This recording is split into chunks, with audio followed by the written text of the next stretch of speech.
महिना जाऊन 7वा दिवस आहे. 7वा दिवस.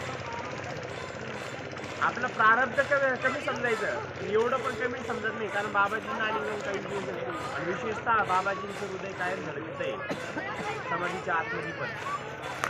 यावेळेस त्यांचा अंत्यविधी झाला, अंत्यविधीमध्ये त्यांचं हृदय जशाला कसं होतं, अंत्यविधीमध्ये त्यांचं हृदय जशाला कसं होतं, विशेषतः ही आयुष्यभर पूर्ण आयुष्यामध्ये रामायणाचा रामचरित्र मानस त्याचा पाठ केला. जो परिक्रमा असलेला येईल त्याला जेवणाची 2 टाईम जेवणाची व्यवस्था, विशेषतः पूर्ण पूजेला जेवढं साहित्य लागतं त्या पूजेचं पूर्ण साहित्य देते. 1 रुपयाही घेत नव्हते परिक्रमा असे कोण. तुम्ही जर लाख रुपये जरी दिले तरी बाबाजी फक्त त्यातले 10 रुपये घेत होते, बाकीचे पैसे वापस देत होते. विशेषतः किती जरी तुम्ही 100 देऊ 1000 देऊ त्यातले फक्त 10 रुपये घेतले बाबाजींनी आणि स्वतःसाठी कधीही खर्च केला नाही. बाबाजींनी ज्या ठिकाणी असा पूरग्रस्त आला, एखाद्या व्यक्तीचा नाही का गावाचं नुकसान झालं, त्या गावाला मदत म्हणून बाबाजींनी त्यांच्यापासून रक्कम दिली. एखादा आजारी पडला परिक्रमा असते, त्या परिक्रमा सेवेसाठी ती रक्कम दिली. बाबांनी स्वतःसाठी कधीही ती खर्च केली नाही. नर्मदा मैयाच्या कृपेने आणि बाबाजींच्या कृपेने त्यांच्या सानिध्यात राहायचं काही योग मिळाला आहे आम्हाला पण. काय म्हणतात म्हणजे आपल्यापैकी पण नाही का काही जणांना योग मिळाला बाबाजींच्या दर्शनचा, हे जास्त दूर पण नाही आहे. आता अशा बाबाजींची समाधी ही कुठे आहे तुम्हाला त्याचं दर्शन होईल. दर्शन झाल्याच्या नंतर बाबाजी ज्या आसनावर बसत होते त्या आसनाचं दर्शन करणार आहे आपण. दर्शन झाल्याच्या नंतर आपल्याकडे खूप वेळ आहे, जेवण करायचं आपल्याला गेल्याशिवाय. त्यामुळे तुम्ही आरामशीर जितके फोटो काढायचे तेवढे फोटो काढा, काही अडचण नाही आहे. नर्मदा मैयाचा तुम्हाला विशेष एक सांगतो, नर्मदा मैयाच्या जलामध्ये तुम्ही बेबीपेक्षा खाली वर जाऊ शकत नाही. तुम्ही परिक्रमावासी आहात, परिक्रमावासी असल्यामुळे तुम्हाला नर्मदा मैयाचं जल फक्त तुम्ही हातपाय धुवू शकता, गुडघ्यापेक्षा आतमध्ये पाण्यात जायचं नाही. किनाऱ्यावर मग बसून ज्यांना स्नान करण्याची इच्छा असते अशा व्यक्तींनी काय करायचं, एक बकेट घ्यायची किंवा मग नाही का आपला एक लोटा घ्यायचा आणि किनाऱ्यावर बसून स्नान करायचं. ज्यांना स्नान करण्याची खूप इच्छा आहे या लोकांनी सांगतो, त्यांना करायचं नाही. त्यांनी फक्त आपल्या अंगावर नाही का 3 वेळा पाणी जरी शिपडलं तरी तुमचं नाही का मंत्र स्नान होत जातं.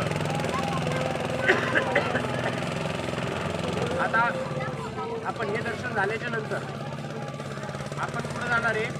आपला जो आश्रम आहे नाशिकवाल्यांचा आश्रम आहे, त्या ठिकाणी आपल्या जेवणाची तयारी चालू आहे. आपल्याला तेवढा वेळ आहे जेवण म्हणून, तर आपल्या जेवणाला जास्तीत जास्त 1 ते 1.5 तास लागणार आहे. असं समजू नका की आपल्याला 2-3 तास लागतात. 1 ते 1.5 तासात आपलं पूर्ण जेवण आवडतं.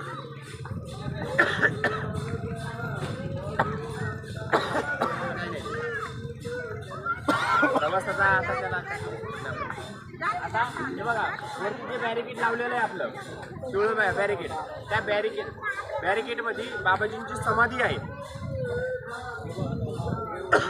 आणि तुम्हाला एक मंत्र सांगतो म्हणजे तुम्हाला स्नानाचं महत्त्व कळेल. नर्मदा मैयाच्या किनाऱ्यावर आले नंतर सप्ते तू यमुनम त्रिविधम सरस्वतोयम सद्य पुनेती गांगेय दर्शना देव नर्मदम. या श्लोकाचा अर्थ असा आहे, यमुना नदी ही 7 दिवसात शरीराला पवित्र करते. स्नान केल्याच्या नंतर तिथे जावं लागणार. 3 दिवसामध्ये काय सरस्वती मैया ही आहे बद्रीच्या मानागावमध्ये, तिथे जावं लागेल. 3 दिवस तिथं राहावं लागेल, स्नान करावं लागेल. तेव्हा शरीर काय होणार आहे, पवित्र होणार आहे.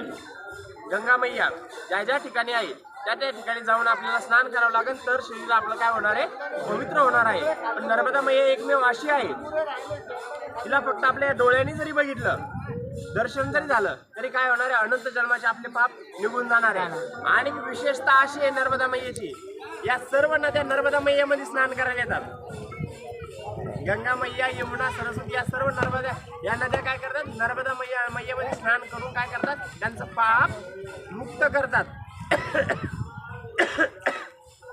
अशी पापनाशिनी असणारी नर्मदा मैयाच्या आपण पवित्र तीरावर आलेलो आहे. आणि पवित्र तीरावर आपण कायला तीर्थयात्रा करतो. तीर्थयात्रामध्ये आपल्याला काय झालं पाहिजे, साधू संतांची भेट दर्शन झालं पाहिजे, याला तीर्थयात्रा म्हणतात. विशेषतः नर्मदा मैयाच्या किनाऱ्यावर आपण एक साधना करायला आलेलो आहे. आपल्याकडून जेवढा नामस्मरण होईल तेवढं नामस्मरण तुम्ही करू शकता.